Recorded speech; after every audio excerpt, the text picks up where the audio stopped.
Hey everyone, I appreciate you being here with me for this journey. Your support means more than I can say, and I hope this story reaches you in a way you'll feel deep down. Let's begin. The living room felt suffocating, as if someone had drained the air from it. My chest fought for each breath.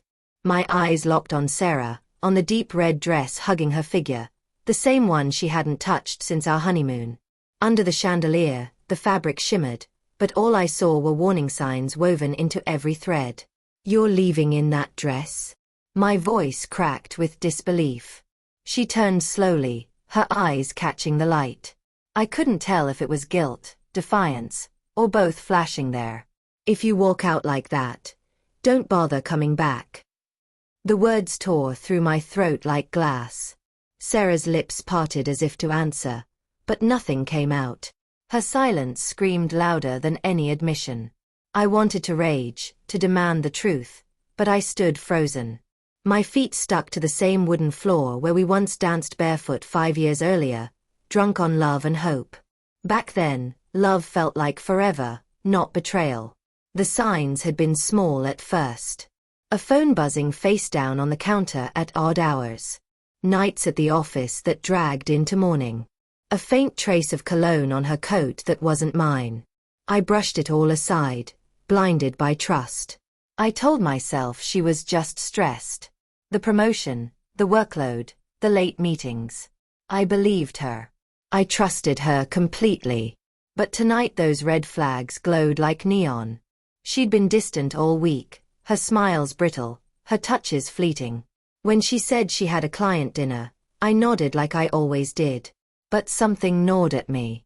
Maybe it was how she couldn't meet my eyes, or how she'd spent nearly an hour perfecting her hair, letting it fall in flawless waves. And then that dress. A gut punch. She hadn't worn it since Santorini, when we lay under the stars, her head on my chest, whispering promises of forever. "Where are you actually going, Sarah?" My voice was low, heavy with fear of the answer. She adjusted her earring, hands steady, though the tension between us was sharp enough to cut. "I told you, Tom. It's work." Her words slid out smooth, practiced, but her eyes flicked toward the door. Sarah, the woman who could command boardrooms, couldn't hold my gaze.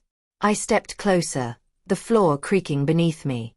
The air was thick with her perfume, jasmine layered with something harsher, almost bitter. "A work thing," I repeated, my tone hardening. "In that dress. At 9 on a Friday." Her shoulders tensed. For a moment, I thought she might break, spill everything. Instead, she grabbed her purse. Her heels struck the floor like gunshots as she stormed to the door. "I don't have time for this, Tom. I'll be late." The door slammed, and silence devoured the house. Pain spread through my chest, heavy and hollow, until it numbed my fingers. I sank into the couch we'd chosen together, leather softened from years of movie nights and whispered secrets. Now it felt foreign, like it belonged in someone else's life. I pulled out my phone, thumb hovering over her contact. Call her. Confront her. But what if she lied again? Worse, what if she didn't? I don't know how long I sat there, listening to the clock tick like a mocking heartbeat. Then my eyes caught it. Her laptop, left open on the coffee table. Sarah was always cautious. She logged out. She cleared tabs. Not tonight. My pulse hammered as I slid it toward me. The screen glowed against the dim room. Her email sat wide open. And there it was. A thread with a name I'd never seen before. Daniel Carter. My hands shook as I scrolled. Weeks. Months. Messages that cut like knives. "Can't wait to see you. Last night was amazing. Delete this after you read it." Every line carved away another piece of the life I thought I had. Daniel Carter. The supposed client. The cologne. The endless late nights. The dress. It all fell into place. A riddle I'd been blind to until it unraveled. I wanted to hate her, to let fury burn away whatever love still clung to me. Instead sorrow came first, cold, dense, dragging me under like icy water.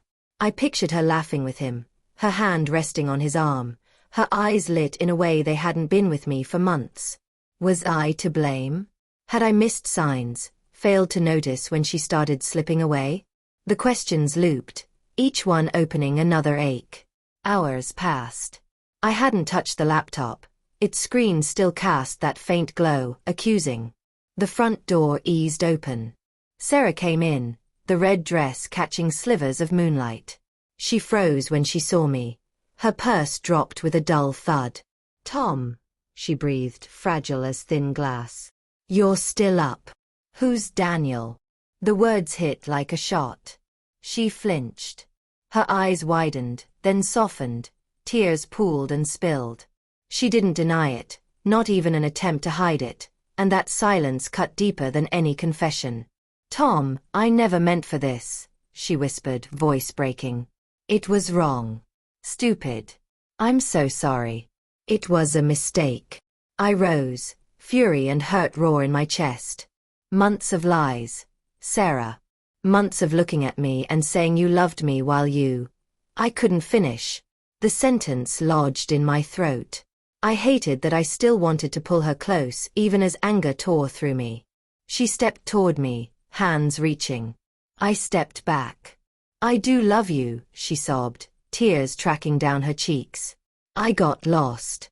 Work swallowed me, and you seemed fine. Perfect, and I didn't know how to tell you I was breaking." Her words begged for mercy. They felt like explanations, not answers. Each excuse shoved the blade in further. "Then why didn't you tell me?" I shouted until my throat burned. "Why him? Why that dress?" She covered her face and wept, but I kept going. "You put that dress on for him, didn't you? The one you wore for me." She nodded, a small, shattered motion. "I wanted to feel something again," she whispered. "I'm sorry." Sorry didn't mend anything.